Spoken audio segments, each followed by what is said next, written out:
Decline push-ups. All right, these are going to be working more of the upper part of the chest. So I have a lot of moms who are wanting to lift their chest after having kiddos. This is going to be really good for you. I also have a lot of men who just want to have a bigger chest, right? Primarily, that's going to be coming from the upper part of the chest.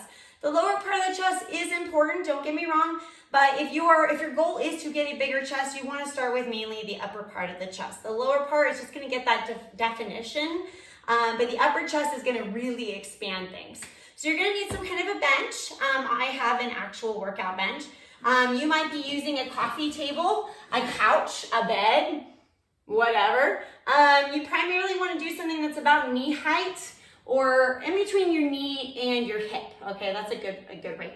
The higher up you are, the harder it's going to be. All right, just FYI. So this is definitely going to be more challenging than the incline push-ups. So take it very easy, small and controlled. That's all you need to do. As long as your chest is in between your hands, you're doing it right. No pressure in the neck at all. All right, so this is how I usually get into it. I put my hands on the ground first, put my feet up on my bench. As you can see, this is not the position. You want to get your chest in between your hands, okay? Right here, you can see my head is in between my hands. When I lean forward, drop my booty, now my chest is in between my hands.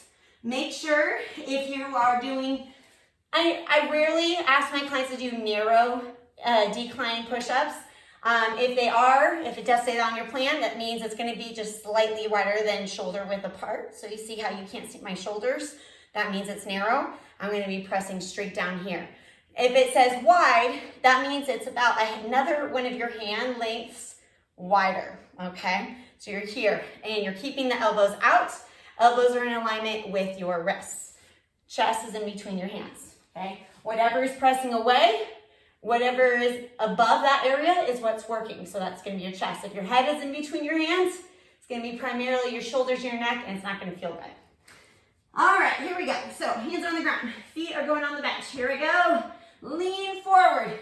This is hard in itself, okay? So if this is where you're at and you can just bend and straighten, just do that. Quality over quantity, okay?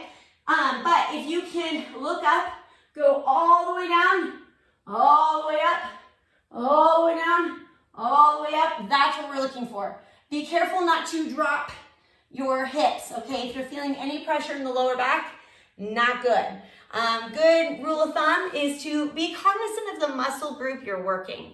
Push-ups are working primarily your chest and your triceps. If you're feeling it anywhere else, probably not doing it right. So make sure you readjust, go nice and slow, and be cognizant of what you're working.